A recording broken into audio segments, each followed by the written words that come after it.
I am Ethan, 29, and 2 months ago I crossed a milestone that I had been chasing since the day I moved out at 19, with two duffel bags and a piece of junk Honda held together by hope and tape. I bought my first house. Not a luxury palace, not some decaying foreclosure project that would require me to sell my soul to Home Depot. Just a sturdy three-bedroom place in suburban Ohio with a decent yard, a fence that did not require tetanus shots, and enough space for future dreams I had not even fully admitted to myself yet. A grill, a decent fire pit, a dog, peace. I grew up in a working-class family where money was something you respected, repaired, and reused before you ever thought about upgrading. My dad, Mark, and my mom, Linda, both in their mid-50s now, taught me that you pay bills before you play and you fix problems before they become disasters. By the time I was 23, I was helping them with utilities when shifts were cut at work, covering random emergencies like car repairs, and once I even paid off their roof loan after a storm ripped open half the shingles. They never asked for help. They raised me better than that. I just stepped up. My wife, Madison, is 27 and comes from a family that operates under an entirely different reality. Her parents, Dan and Carol, treat life as though every inconvenience is a natural disaster that someone else must solve. If the printer broke, it was a crisis. If the weather changed unexpectedly, someone was to blame. If the kids in the family needed anything, the responsibility magically floated toward the nearest person with a steady paycheck. Their family gatherings had the energy of a live-action soap opera produced on a tight ego budget. Madison is nothing like them, which is one of the many reasons I adore her. She is sarcastic, sharp, grounded, and self-aware enough to roll her eyes at the exact moments her family forgets that the world does not revolve around them. Still, dealing with her family is like handling fireworks in a crowded room. You do not know when something will blow up, only that it will. Despite all that, I still wanted to surprise everyone with the house. Madison knew because you cannot secretly buy a house while being married unless you want to sleep in the garage.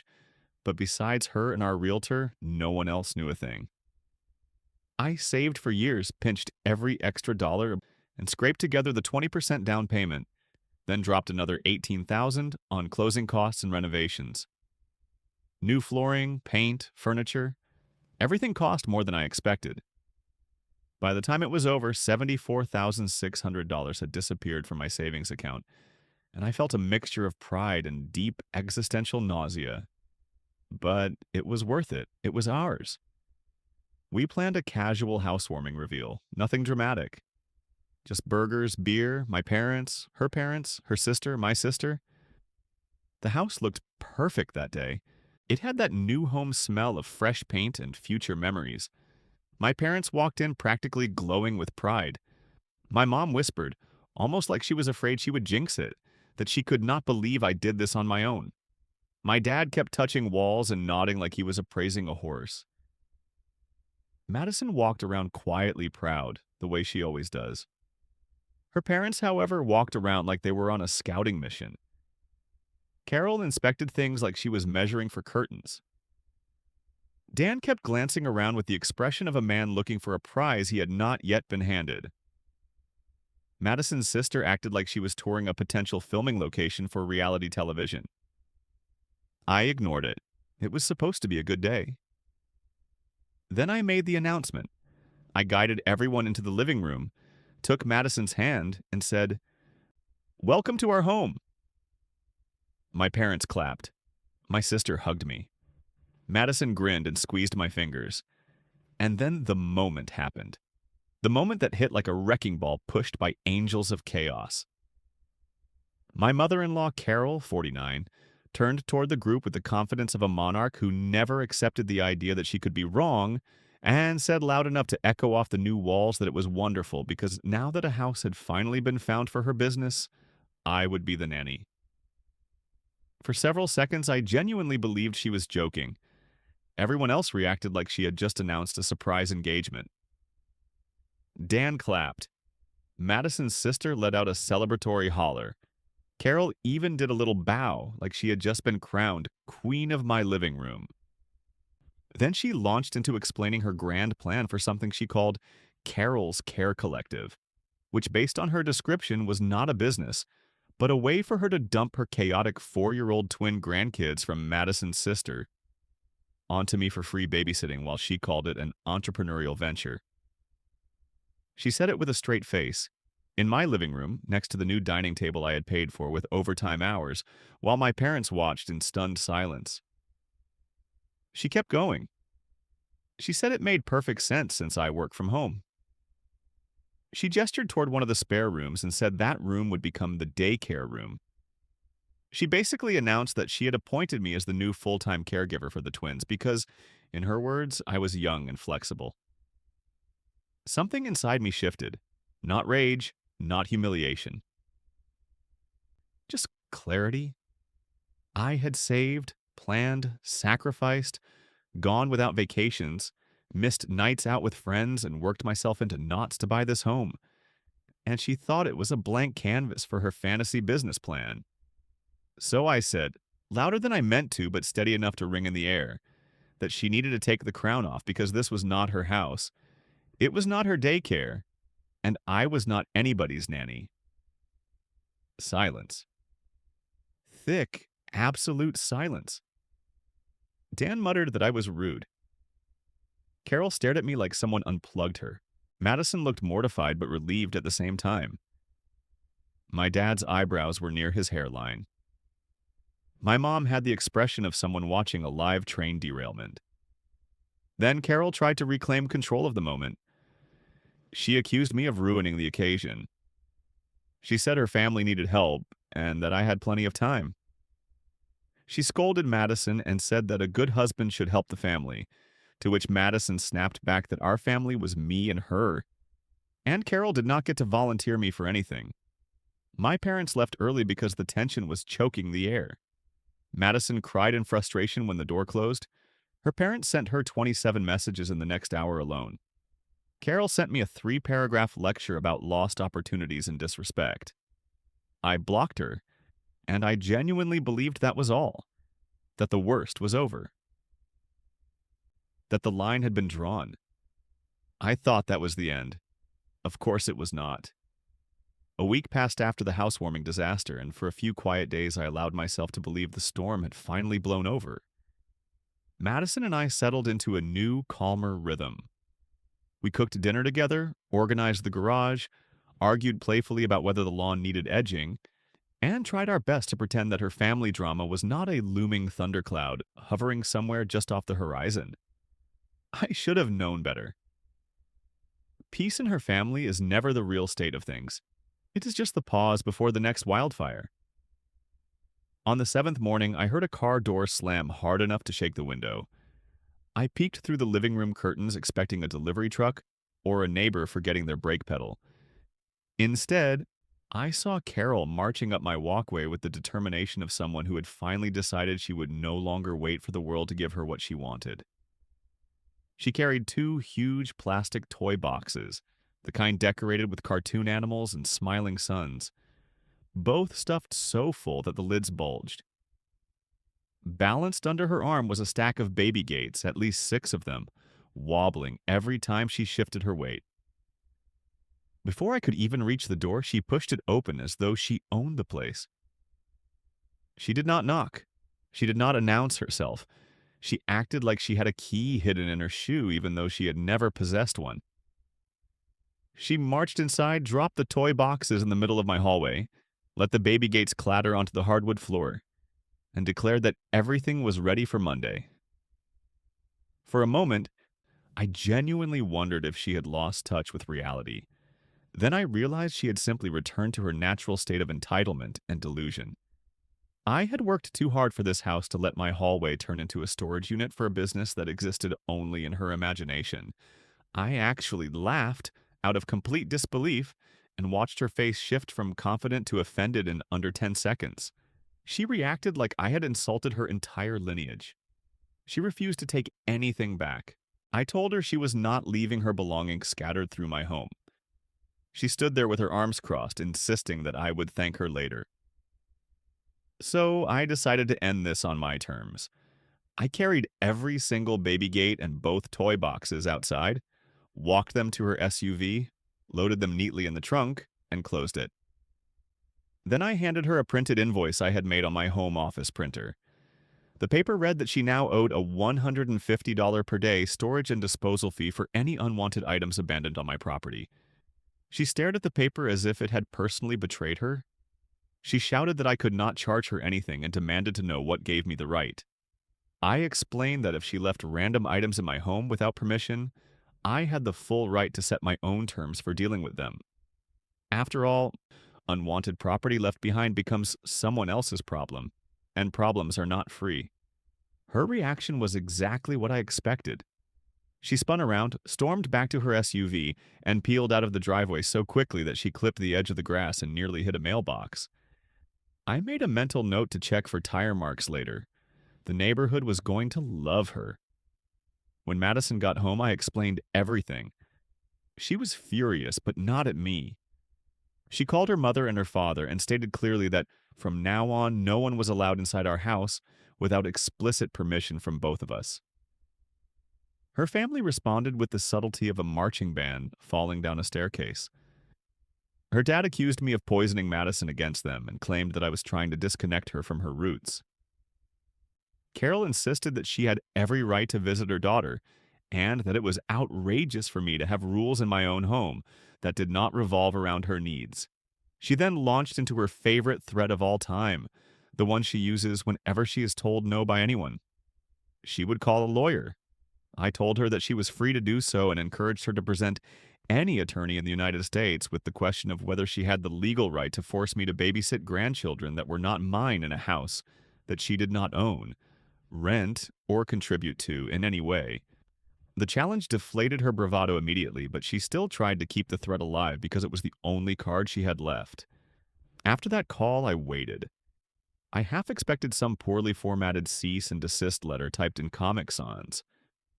I thought she might try to send a neighbor pretending to be a legal messenger.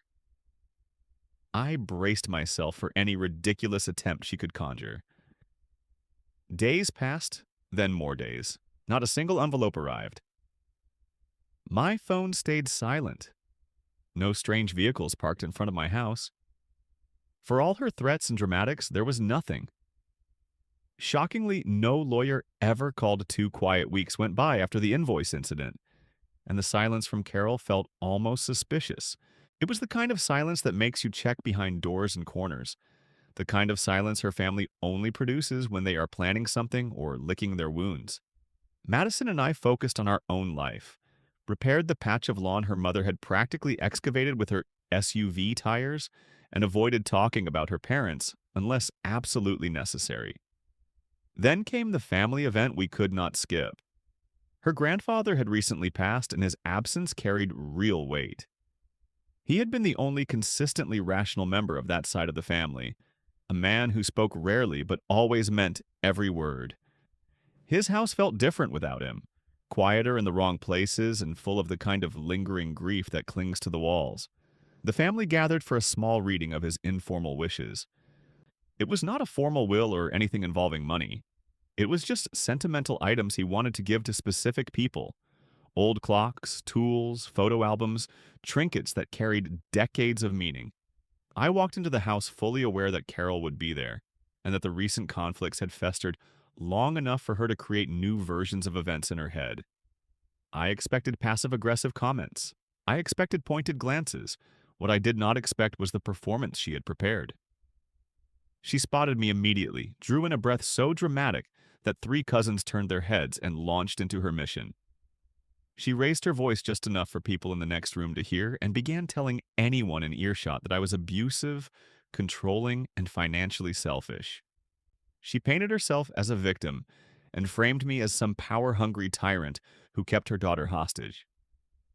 She had clearly rehearsed every line. Her hands moved with exaggerated indignation, her face twisted into expressions crafted for sympathy, and she kept glancing around to check who was listening. Her goal was painfully obvious. She wanted to poison the atmosphere. She wanted people to whisper, judge, and side with her.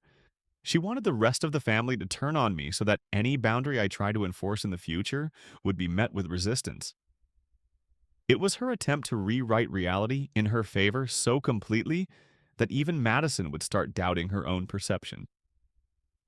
I stood calmly because reacting with anger would have fed her entire narrative. Madison stayed close, radiating irritation but knowing that engaging would only escalate the circus. We both understood that events like this often reveal more about people than they intend to show. The reading began in the living room. Madison's grandmother sat in her favorite recliner, a stack of labeled items beside her. Her voice trembled occasionally, but she pushed through each note with grace. People were quiet, respectful, touched. Even Carol managed to stay silent for a few minutes, though her expression remained fixed in a mix of grief and resentment. Then the moment came. A name was read that none of us expected to hear. Mine. Madison's grandmother picked up a small frame wrapped in brown paper and said that her husband had set this aside specifically for Ethan. The room froze. Eyebrows lifted. Carol stiffened like someone had shoved a metal rod down her spine. Every eye in the room turned. The frame was handed to me. When I peeled back the paper, I saw a handwritten note in her grandfather's unmistakable, careful script. It said, "To Ethan, the only one in this family who actually works for what he has. Take care of Madison." I stared at the words longer than I meant to. There was nothing flashy about the gift, but the acknowledgement hit deeper than any material item ever could have. The room reacted in slow, stunned ripples. Some people nodded. Some looked awkward. A few cousins exchanged looks filled with renewed respect. And Carol, who had spent the last 20 minutes building a narrative where I was a monster, looked like her entire inner monologue had crashed into a brick wall. Her jaw dropped so sharply that she resembled a malfunctioning office stapler. Her eyes darted between me, the frame, and Madison's grandmother.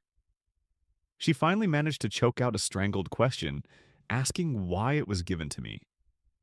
Her voice cracked with disbelief, anger, and wounded pride.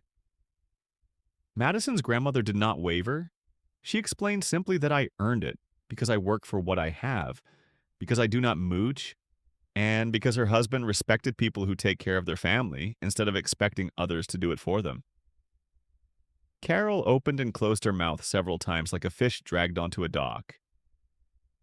And then she fell into an offended silence. Not the normal silence she uses as a weapon, but a stunned silence she could not mask. As the event wrapped up, she avoided eye contact, gathered her things with rigid movements, and left without another scene. What followed was an unexpected blessing. She did not contact us. She did not text. She did not call. She did not accuse, rant, or whine. She went dark for 4 entire days. Honestly, best 4 days of the month. For a while after the heirloom fiasco, the silence from Carol shifted from offended withdrawal to strategic stillness. It felt like the kind of quiet you get from someone who is not learning a lesson, but plotting a comeback. I kept expecting a new plan, a new scheme, or another stunt disguised as concern. Entitlement is like gravity in that family. It keeps pulling them back into the same orbit no matter how many times reality knocks them down. Then last week came, and with it the move she apparently believed would secure her grand victory. Madison's sister was instructed to take her 4-year-old twins and drive them straight to our house. No warning, no call, no request, no permission. Just drop them at our front door like a shipment from a warehouse.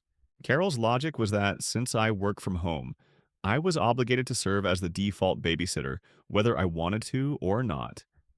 Her daughter obeyed without question, strapped the twins into her car seats, and drove over with the confidence of someone carrying out divine orders. The only thing that saved the situation was a stroke of inconvenient luck that turned out to be absolutely necessary. Madison was homesick that day. She had been dealing with a fever and a sore throat, curled up in blankets and sipping tea, but she still heard a car door slam in the driveway. She opened the door expecting a package or maybe a neighbor, only to find her sister standing there with 2 restless toddlers and a look of triumph that she clearly inherited from Carol. The twins were bouncing with energy, already halfway up our walkway. Her sister immediately explained that their mother had said it was all settled, and that Ethan had agreed to watch them. The confidence in her voice was striking, as if she believed her words could rewrite the entire situation. Madison stood there, pale from fever and absolute disbelief, and shut the plan down on the spot. She pointed out that she lived here too and had a say in what happened in her own home. The message hit like a brick. Her sister's face turned red, her jaw clenched, and she spun around with the kids and marched them back to the car. She peeled out of the driveway so loudly that even the neighbor's cat darted under a bush. When I got home and Madison told me what had happened, something in her had fully snapped. She had been patient far longer than I ever would have expected. She had defended me, talked sense into her parents, tried to maintain some form of relationship, and tried to bridge the gap between her upbringing and the boundaries we needed to stay sane. But that stunt broke any remaining tolerance she had left. That night she made a call that permanently shifted the dynamics of the entire family. She confronted her parents with a level of clarity and strength that had been building for months. She laid down the new rule with absolute finality. If they ever tried to use our home or her husband as a solution to their own problems again, they would lose all contact with us. No visits, no calls, nothing. It was the kind of boundary that can either save a family or expose it. Carol responded exactly as expected. She erupted into what I can only describe as a volcanic meltdown. She hurled accusations of disrespect and betrayal. She claimed that Madison was abandoning her duties as a daughter. She insisted that we were ungrateful for everything she had done, despite the fact that everything she had done involved inserting herself into situations she had no right to control. Madison listened long enough to hear the cycle begin again, then ended the call with the press of a button. The quiet that followed felt like oxygen returning to a suffocated room. The next day, the dramatics escalated in pure Carol fashion. Madison received a long, emotional post on Facebook from her mother, addressed indirectly but clearly aimed at her, saying she was mourning the loss of her obedient daughter and lamenting how some children are led astray by controlling spouses. It was melodramatic, manipulative, and embarrassingly theatrical. Madison reported it instantly, and the platform removed it for harassment within an hour. The digital equivalent of a wet napkin smacking someone in the face. I had never seen poetic justice applied so swiftly in my life. After that disaster, Madison and I decided it was time to upgrade our defenses. We installed a coded smart lock so no one could enter without our explicit approval. We added security cameras facing the driveway and the front porch because one attempted toddler drop-off was enough for a lifetime. We shifted to a low-contact system with her parents where Madison answered their messages only once a week, and only when the messages were neutral enough to avoid dragging us back into chaos. The silence from them became manageable, structured, and stripped of power.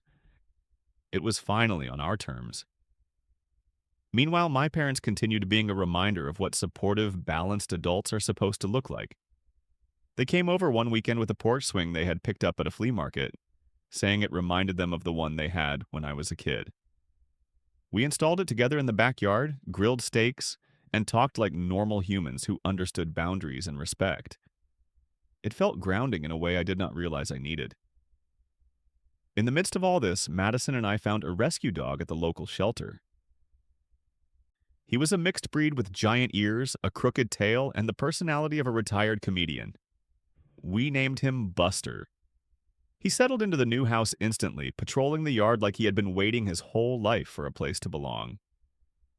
The house finally felt complete. As for Carol, she did not learn a single thing from any of it. Instead, she decided to start her babysitting business in her own basement. She advertised it online as a nurturing environment for children, full of play and learning.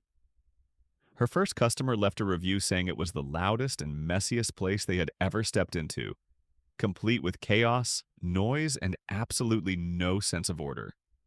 I am not ashamed to admit that I read that review 3 times with a smile. Could not have happened to a nicer queen.